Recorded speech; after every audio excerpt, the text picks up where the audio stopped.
Olá, meu nome é Rodrigo Chemin, estamos aqui para trabalhar com vocês a matéria de leis penais especiais e vamos iniciar as nossas abordagens com a lei dos crimes hediondos.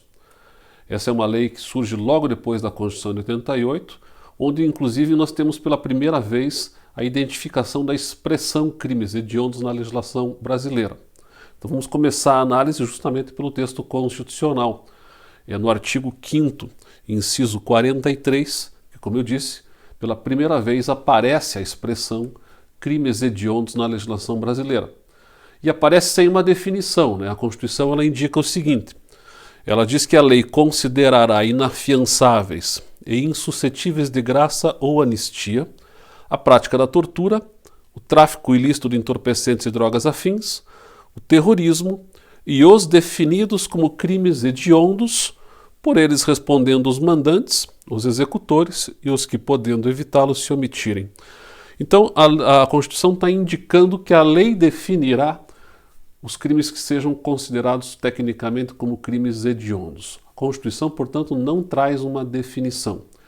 É importante o texto constitucional sobre vários aspectos. Um deles nós vamos deixar para tratar em aulas na sequência, que é a discussão envolvendo as consequências de ser catalogado como crime hediondo, particularmente a discussão em torno da inafiançabilidade, da insuscetibilidade de graça ou anistia. Mas já de partida o texto constitucional traz uma importante distinção entre o que se vem denominar como crimes hediondos e tortura, tráfico de drogas e terrorismo. Já é importante a gente observar o seguinte: há uma diferenciação de classificação aqui, né? Tráfico de drogas, tortura e terrorismo são crimes equiparados a hediondos. Importante isso para concurso público, para exame da OAB, essa distinção classificatória. Então você vai ter um rol de crimes catalogados como hediondos, uma lei ordinária, e além destes, nós temos o tráfico de drogas, a tortura e o terrorismo, que tecnicamente não são hediondos. São, no entanto, equiparados a hediondos, vão receber o mesmo tratamento de rigor que se dá aos crimes hediondos, mas eles propriamente dito não são hediondos. Então grava, porque são três crimes que começam com a letra T, né? Fácil de gravar, né? Tráfico, tortura, terrorismo. Esses três tecnicamente são equiparados a hediondos e não hediondos. Bom, a Constituição é de 1988. O que vai fazer com que o legislador se movimente para finalmente regrar essa matéria, né, no plano infraconstitucional? O Brasil tem se movido, assim como os vários países no mundo também fazem, muito por conta de situações episódicas da vida pública nacional que despertam a atenção da mídia, que despertam a atenção do legislador e fazem com que o legislador então se sinta quase que na obrigação de dar uma resposta legislativa para aquela questão. Isso não é um problema, entre aspas, necessariamente, como também não é uma situação exclusiva nossa, como eu estava dizendo. Praticamente todos os parlamentos do mundo se movimentam a partir de situações episódicas que ocorrem nos seus respectivos países e que acabam muitas vezes exigindo do legislador um olhar e uma resposta legislativa. O problema, claro, é como isso vem com assodamento normalmente, e se vem com assodamento, não raras vezes vem com dificuldades técnicas, com um não cuidado, né, técnico na elaboração do texto legislativo, e aí muitas críticas acabam sendo direcionadas a esse tipo de legislação, que muitas vezes é considerada até como legislação de emergência, para resolver situações episódicas, recebendo aí toda a série de críticas, né, particularmente da criminologia, no sentido de que aumentar penas não resolve nada, o que também é uma crítica um tanto tão alarmista quanto a solução dada pelo legislador muitas vezes. É claro que aumentar a pena pura e simplesmente não é uma solução, mas às vezes, em alguns casos, em determinadas situações, pelo menos faz com que haja um grau de efetividade da justiça criminal diferenciado em comparação à legislação anterior.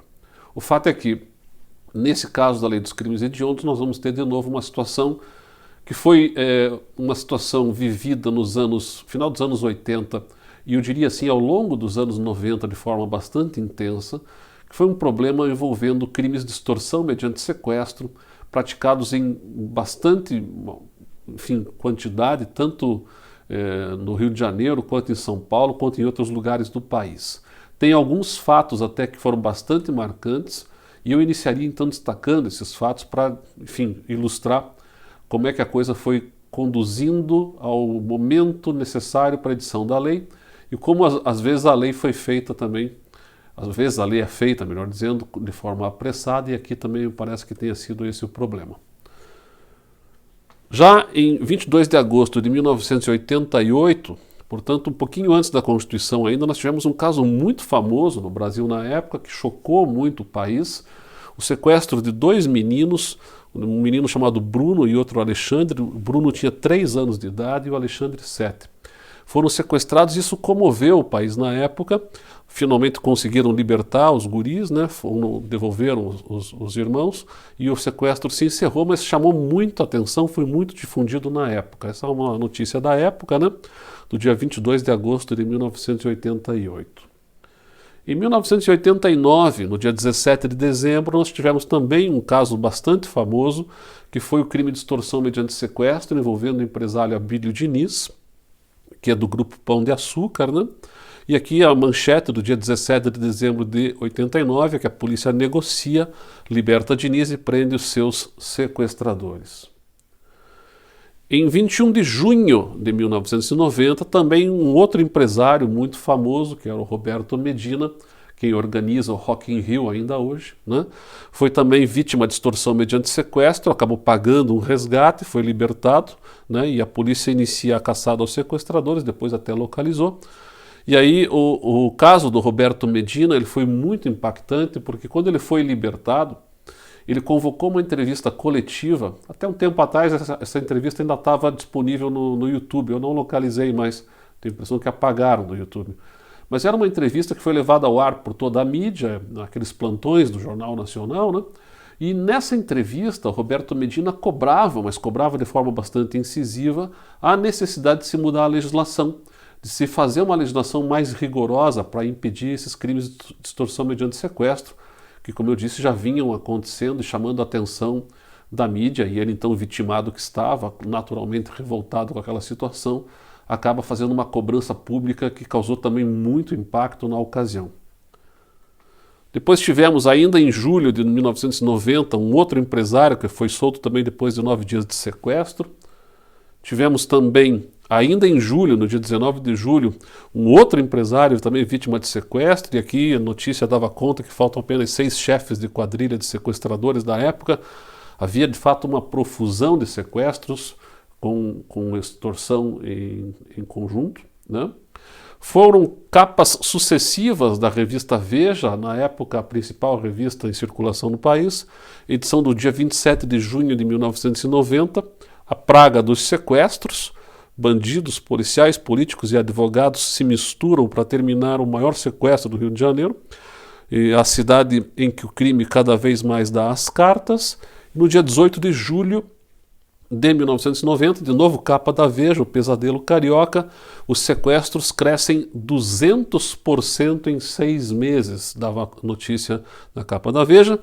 Notícia do dia 18 de julho de 1990, pois a lei então sai no dia 25 de julho de 1990. Vamos dar uma olhadinha como é que foi a discussão no Congresso Nacional em torno da aprovação dessa lei. Eu trouxe para vocês aqui alguns destaques do Diário do Congresso Nacional, do dia 29 de junho de 1990, quando então se apresenta o projeto de lei com a proposta de redação da Lei dos Crimes Hediondos. E eu vou destacar um trecho aqui da fala do deputado Roberto Jefferson, que era o relator do substitutivo que foi apresentado no dia 28 de junho de 1990. O jornal do dia 29, mas a fala foi do dia 28.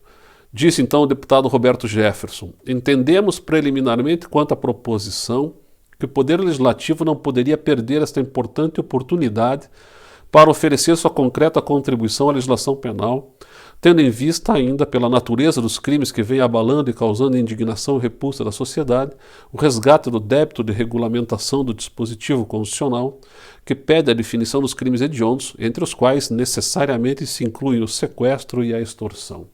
Então fica muito claro que foi toda aquela situação de episódio, né? E particularmente o sequestro desses dois empresários, o o Abílio Diniz e o Roberto Medina, e principalmente o caso do Roberto Medina, que desencadeou essa aceleração com a apresentação de um substitutivo no parlamento brasileiro, que foi aqui então relatado pelo então deputado Roberto Jefferson. Na discussão desse projeto, no mesmo dia, o deputado Érico Pegoraro, na época do PFL, disse o seguinte: senhor presidente, parece-me que seria melhor se tivéssemos possibilidade de ler o substitutivo. Estamos votando uma proposição da qual tomo conhecimento através de uma leitura dinâmica. Estou sendo consciente, pelo menos gostaria de tomar conhecimento da matéria. Então eles distribuíram o substitutivo para os líderes, só que os deputados propriamente não tinham acesso a esse documento e a coisa foi feita meio a toque de caixa, né, meio acelerado. Então uma reclamação do deputado Érico Pegoraro. Outra reclamação do deputado Plínio de Arruda Sampaio, do PT, disse o seguinte: senhor presidente, quero fazer uma proposição com vistas ao entendimento. Todos sabemos da responsabilidade que temos perante a opinião pública de votar rapidamente uma lei que agrave a punição dos crimes de sequestro para extorsão de dinheiro. No entanto, votar uma lei é um ato muito grave. Fui promotor público e tratei de todos esses crimes aqui referidos, como atentado violento ao pudor e estupro. Por uma questão de consciência, fico um pouco preocupado em dar meu voto a uma legislação que não pude examinar. Se o projeto se limitasse ao crime de sequestro para extorsão de dinheiro, sobre o qual há consenso do plenário, poderíamos aprová-lo desde já. Porém, o deputado Teodoro Mendes é promotor público, o deputado Ibson Pinheiro também é promotor público, e quando aqui chegarem, ficarão assustados. Será que não haveria possibilidade de votarmos outra matéria antes? Daqui a 1 hora leremos novamente essa matéria com calma, então poderemos votá-la? Tenho todo interesse em votar a proposição, mas não quero fazê-lo sob a ameaça de, hoje à noite na TV Globo, ser acusado de estar a favor do sequestro. Isso certamente acontecerá se eu pedir adiamento da votação. Todos me conhecem e sabem que não sou a favor disso. O deputado Leonel Júlio, ao meu lado, é minha testemunha. Aí o Roberto Jefferson também toma a palavra e diz: senhor presidente, na reunião de terça-feira com o presidente da Câmara, o presidente do Senado e os líderes desta casa, a ideia inicial era fazer uma legislação especial apenas para crime de extorsão mediante sequestro. O deputado Euclides Scalco, líder do PSDB, levantou uma tese. A extorsão mediante sequestro é crime hediondo e agrava as famílias mais abastadas. Há um clamor nacional com relação ao latrocínio, cujo tratamento penal tem sido brando. O estupro com lesão corporal seguido de morte tem tido enfoque muito relaxado por parte do Código Penal e da própria execução penal. Como o Congresso Nacional de repente vota uma lei somente relativa à extorsão mediante sequestro, se ela importará em proteção apenas à camada mais rica da população?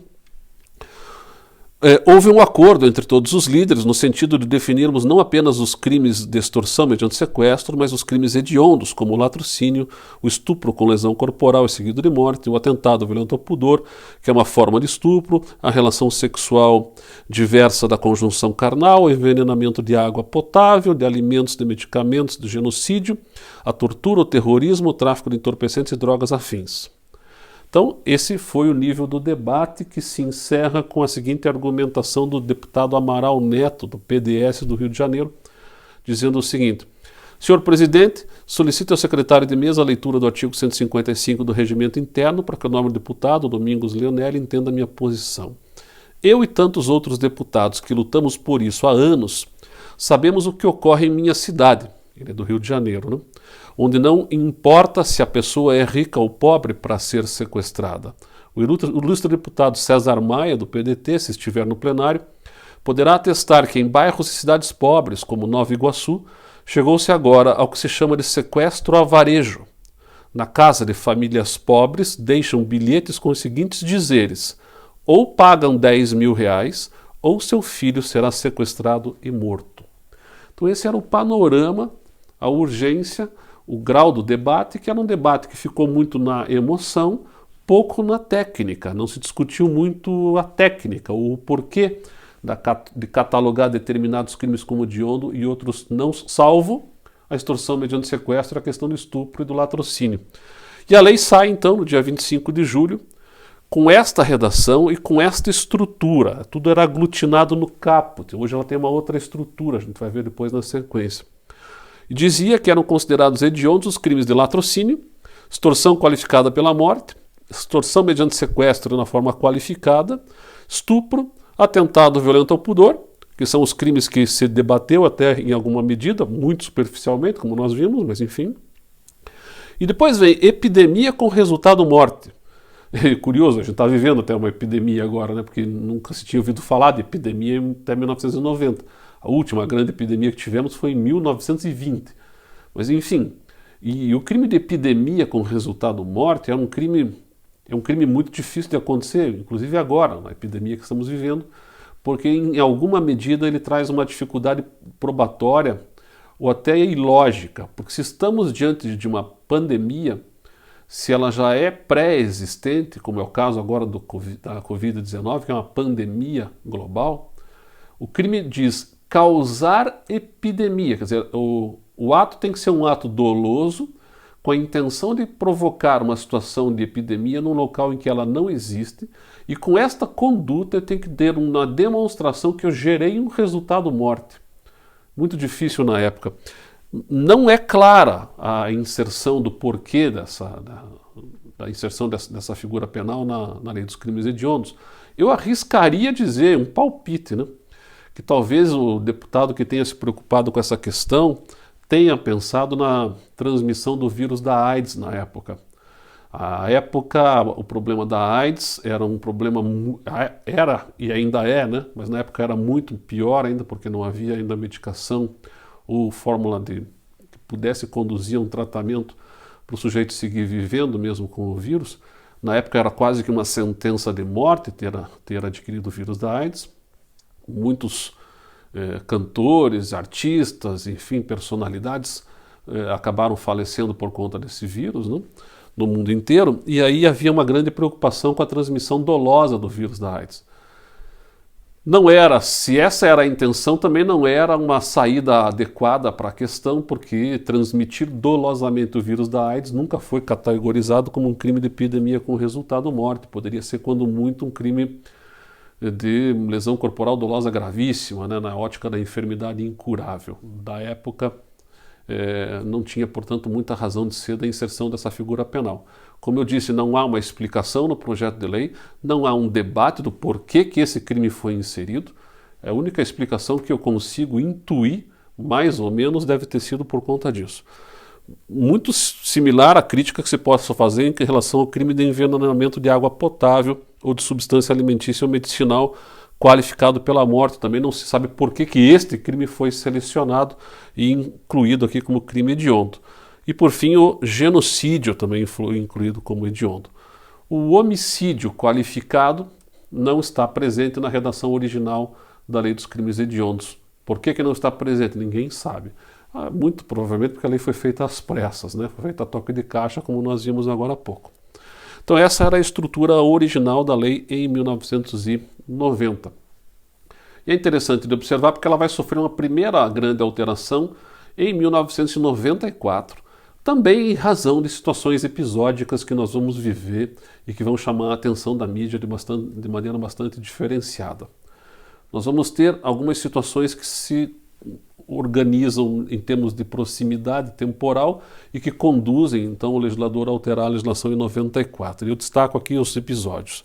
No dia 28 de dezembro de 92, nós tivemos um caso de homicídio, hoje chamado de feminicídio, né?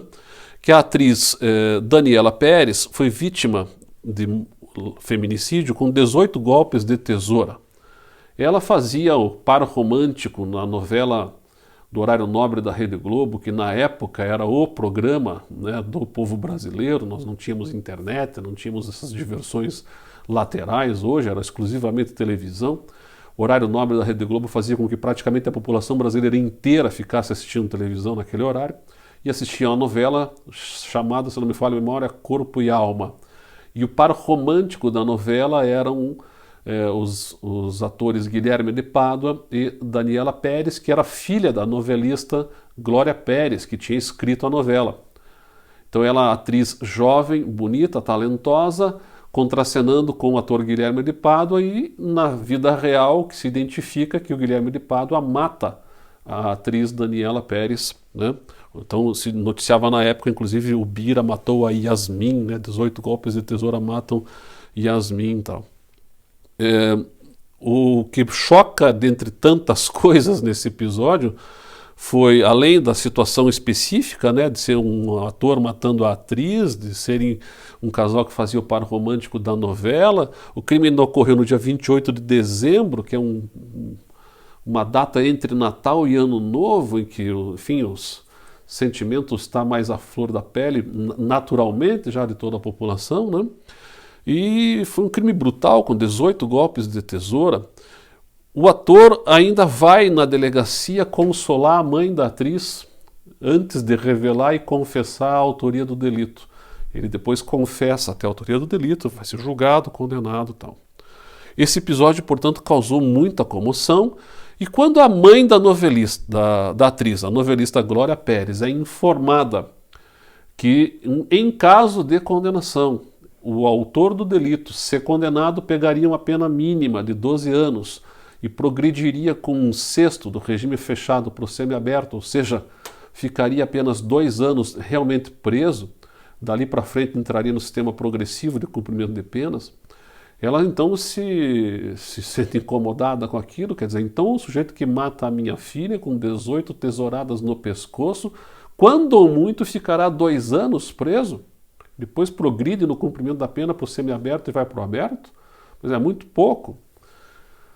É o sistema de progressão do direito brasileiro. O crime de homicídio qualificado não é catalogado como crime hediondo. Ah, mas então vamos mudar isso aí, diz a novelista. E ela sai colhendo assinaturas, Brasil afora, para fazer um projeto de lei de iniciativa popular que faça com que o crime de homicídio qualificado seja então inserido na lei dos crimes hediondos. E eu tenho ali uma imagem do dia 7 de outubro de 93, em que está lá a novelista, lá no Congresso Nacional, apresentando as assinaturas, junto com outros atores da Rede Globo, para o então presidente da Câmara, que era o Inocêncio de Oliveira. Então, enquanto está fazendo essa coleta de assinaturas, Brasil afora, ela coleta mais de 1.800.000 assinaturas, nós temos um outro episódio, em 23 de julho de 1993, que chamou a atenção do mundo inteiro, que ficou conhecido como Chacina da Candelária, e muito se noticiou que grupos de extermínio praticaram chacina na Igreja da Candelária. Foi quando depois se identificou como policiais militares contratados muito provavelmente pelos comerciantes da região, acabaram atacando crianças e adolescentes que dormiam nas escadarias da Igreja da Candelária, no centro histórico do Rio de Janeiro. Mataram 7 meninos, feriram outros tantos, e enfim, foi um episódio bastante triste, né? E que causou muita comoção também. Então, esses 2 episódios, somados à coleta de assinaturas pela novelista, levam essa discussão para o Congresso Nacional em outubro de 93, e nós vamos ter então a primeira grande alteração da lei em setembro de 94, quando então se reorganiza a estrutura da lei, deixa de ser tudo aglutinado no caput, passa a se inserir a forma de incisos, como é ainda hoje, né? E na época, lá em 94, se inseriu então o homicídio, artigo 121, quando praticado em atividade típica de grupo de extermínio, ainda que cometido por um só agente, e homicídio qualificado. E, por alguma razão que ninguém sabe dizer qual é, se retirou do catálogo de crimes hediondos o crime de envenenamento de água potável de substância alimentícia ou medicinal qualificado pela morte, que estava presente na redação originária, deixou de ser crime hediondo em 1994. Não me perguntem por quê, porque não tem muita discussão assim no Congresso. De repente insere, de repente tira, não se sabe nem bem por que foi inserido e muito menos por que foi retirado. Se sabe que o homicídio aqui entrou por conta daqueles episódios específicos ali. E a redação é muito ruim, tecnicamente falando, e foi uma redação quase que para dar uma satisfação de mídia mesmo, né? Porque eles falaram em homicídio simples. Só que um homicídio simples, artigo 121, quando praticado em atividade típica de grupo de extermínio. A mídia falava muito em grupo de extermínio. Eu vou voltar a uma tela aqui. extermínio na Candelária. Você falava muito em grupos de extermínio e tal. Então era uma expressão de mídia que acaba entrando aqui na lei. Nós não tínhamos na legislação, no Código Penal, um homicídio com a circunstância de ser praticado em atividade típica de grupo de extermínio. Muito menos um homicídio simples, porque o qualificado vem depois. E homicídio qualificado, então aqui era simples. Mas homicídio simples, praticado em atividade típica de grupo de extermínio, é um contrassenso. Porque se de fato há um grupo de extermínio, quer dizer, um grupo de pessoas que pretende exterminar outras pessoas, por qualquer razão, o homicídio praticado por esse grupo de extermínio, ele naturalmente deixa de ser um homicídio simples e caminha para um homicídio qualificado, no pior cenário, em razão da torpeza. Quer dizer, a torpeza que motiva a prática delitiva faz com que ele deixe de ser um homicídio simples. Então, uma das críticas que se fazia na época é que era uma imperfeição técnica falar em homicídio simples praticado em atividade típica de grupo de extermínio. Enfim, ficou aí e se inseriu também o homicídio qualificado para atender ali a movimentação que fez a novelista Glória Pérez. Importante destacar já de partida algo que foi muito discutido e hoje está pacificado, mas que costuma ser muito cobrado em exame da ordem em concursos públicos em geral, que é a figura que pode haver de eu ter uma situação, no caso concreto, de um homicídio qualificado e privilegiado ao mesmo tempo. Quando é que pode conviver a figura do privilégio com a qualificadora no homicídio?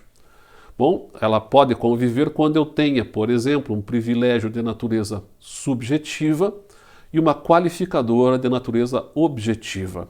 Por exemplo, o sujeito comete um crime de homicídio por relevante valor social ou moral e age de emboscada. Então, o relevante valor social ou moral, por exemplo, vou matar o estuprador do bairro. O sujeito que está estuprando todas as moças aqui do bairro, eu localizei e vou matá-lo por conta disso. É um homicídio considerado, em tese, como privilegiado por conta do relevante valor social ou moral, mas eu vou agir de emboscada, porque eu não quero correr o risco, então eu tenho aqui uma qualificadora de natureza objetiva. A figura do homicídio qualificado e privilegiado, simultaneamente, não é tecnicamente um crime hediondo, certo? Então, se cair alguma questão envolvendo isso, já tranquilo, pacífico, entendimento. Figura do homicídio qualificado e privilegiado, simultaneamente, não se classifica tecnicamente como crime hediondo. Então essa foi a mudança que foi feita, né? Se reorganizou a estrutura, se retirou o crime de envenenamento de água potável e se inseriu o homicídio simples, praticado em atividade típica de grupo de extermínio, e homicídio qualificado, isso em 1994. A lei vai sofrer uma segunda grande alteração em 1998, também por conta de situações que nós vivenciamos naquele momento. O que aconteceu? Nós tivemos uma sequência de notícias que davam conta de falsificação de medicamentos. Iniciou com a falsificação de um medicamento chamado Androcur, que está ali naquele canto, que é um medicamento para câncer de próstata. Se identificou que estava sendo comercializado numa determinada farmácia esse medicamento falsificado. A partir desse episódio começaram-se a trabalhar com notícias que visavam repercutir essa situação toda. Na revista Veja, de novo, a mais importante na época, né, Paraíso dos Remédios Falsificados, ilustrando com fotografias aqui diversos medicamentos que estavam sendo comercializados, medicamentos falsos que estavam sendo comercializados. E tivemos também um episódio de um anticoncepcional, que é o Microvilar, que foi também comercializado placebo ou falsificado. E aí se noticiou os filhos da farinha anticoncepcional fajuta, expõe o problema da falsificação de remédios no Brasil. Mulheres acabaram engravidando porque usaram esse anticoncepcional que não tinha o princípio ativo na sua fórmula. Essas notícias ganharam as manchetes de todos os jornais, foram programas televisivos, jornalísticos, né, Globo Repórter, aquele panorama clássico, né, da mídia tradicional brasileira. E, por conta disso tudo, o legislador quis dar também uma satisfação. Já era considerado crime, né, a prática de falsificação de medicamentos, já tínhamos no Código Penal um capítulo inteiro tratando dos crimes contra a saúde pública. O O que o legislador fez? Ele se movimenta para mudar as penas de todos os crimes desse capítulo do Código Penal, ele aumenta a pena de todos os crimes e cria novas figuras penais. Algumas condutas que até então, até 1998, eram consideradas meras infrações administrativas, passíveis de sanção pecuniária ou apenas de censura, de repente transformaram esse comportamento em crime. Não satisfeitos, colocaram penas elevadíssimas, inclusive penas mínimas de 10 anos para determinados casos, e consideraram esses casos, esses crimes como hediondos, né? Vem a Lei 9695, de 20 de agosto de 98, e insere naqueles incisos do artigo 1º, inciso 7º-B, considerando que é crime hediondo a falsificação, a corrupção, a adulteração ou alteração de produto destinado a fins terapêuticos ou medicinais. Artigo 273 caput, parágrafo 1º, 1º-A, 1º-B, com a redação dada pela Lei 9677 de 2 de julho de 1998. Detalhe interessante, os parágrafos 1º-A e 1º-B consideram que passou a ser crime, coisa que era, como eu disse, mera infração administrativa, você ter desenvolvido como um bioquímico ou um químico farmacêutico um cosmético ou um saneante. Um cosmético, um esmalte de unha, um creme anti-rugas, ou um saneante, um produto para limpar vidro, para limpar chão, né, muito usado agora na época da pandemia, inclusive. Então imagine que você tenha desenvolvido um saneante, mas ainda não está com o registro no Ministério da Saúde, porém você tem ele em estoque para vender. O simples fato de ter em estoque sem a autorização do Ministério da Saúde, ainda que o produto não cause danos à saúde, vamos imaginar que você tenha laudos periciais que digam e atestem que ele não causa danos à saúde, mesmo assim vai caracterizar esse crime com pena mínima de 10 anos de reclusão, na época crime hediondo e regime integral fechado. Um pouco exagerado, né, esse tipo de transformação da noite para o dia de uma infração administrativa num crime hediondo com pena mínima de 10 anos e regime integral fechado. Na época funcionava assim. Tão exagerado que o legislador, ou melhor, a jurisprudência, acaba fazendo um ajuste na sanção desse tipo penal para dizer que o preceito permanece, mas a sanção não é mais a dada pelo Código Penal, e sim a sanção equivalente à lei de drogas, para o tráfico de drogas, pena de 5 a 15. Interessante de observar, o comportamento está descrito no Código Penal, mas a sanção que é prevista no Código Penal, pena mínima de 10 anos, ela é substituída por uma composição feita a partir da lei de drogas, que dá então a esse crime uma pena mínima de 5 anos e não mais de 10, invocando aqui a proporcionalidade. A jurisprudência do Supremo Tribunal Federal caminhou nesse sentido. Essa segunda grande alteração, então, de 98, vem por conta dessa situação toda, e aí nós vamos ter uma série de pontuais alterações legislativas, né, até os dias de hoje, que eu vou aqui trazer para vocês.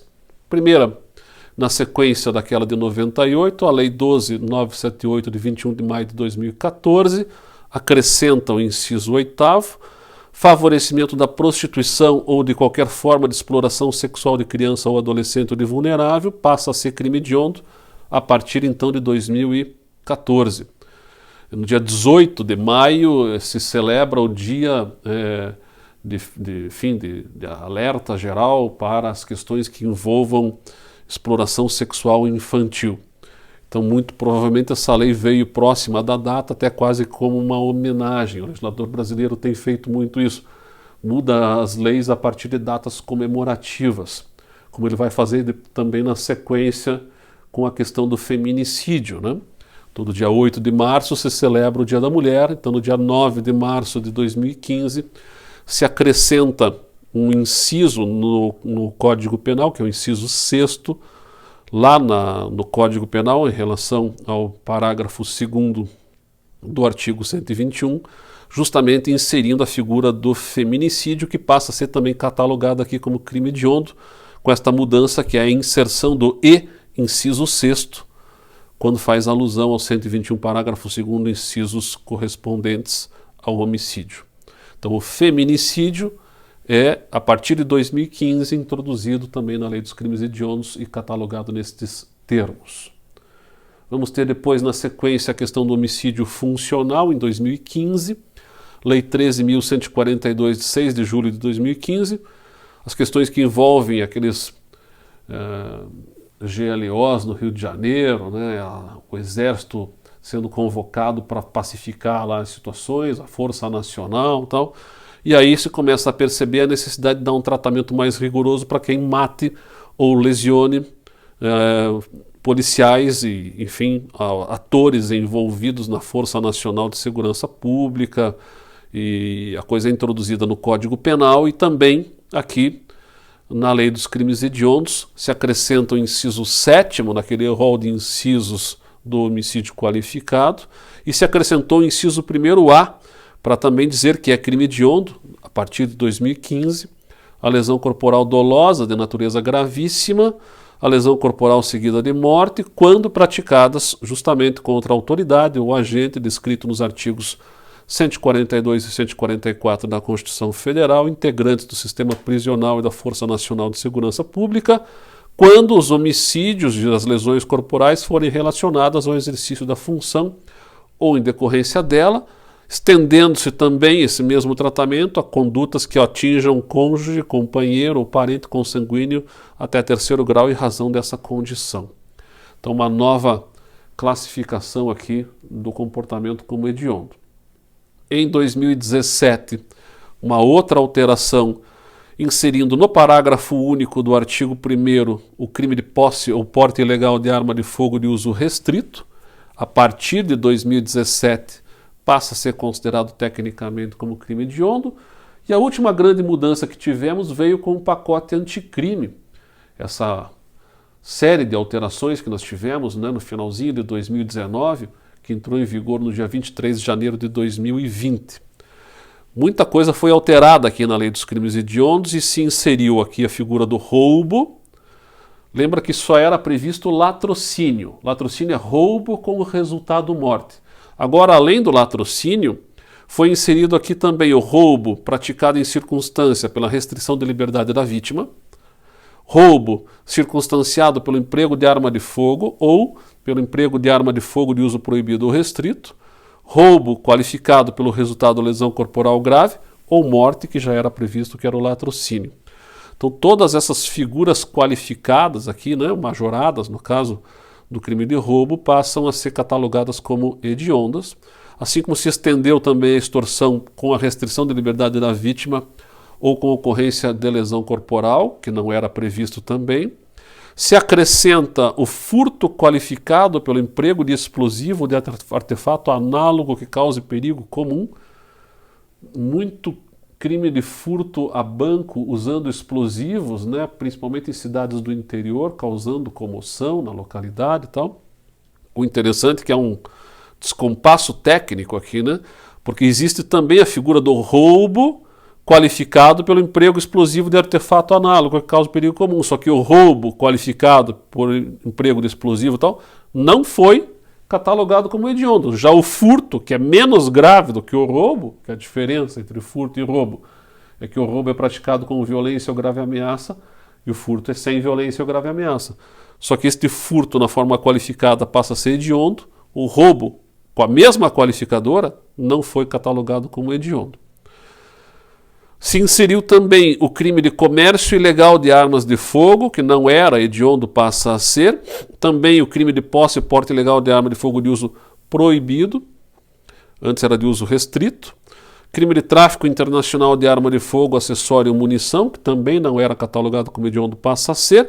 E, por fim, o crime de organização criminosa, quando direcionado à prática de crime hediondo ou equiparado.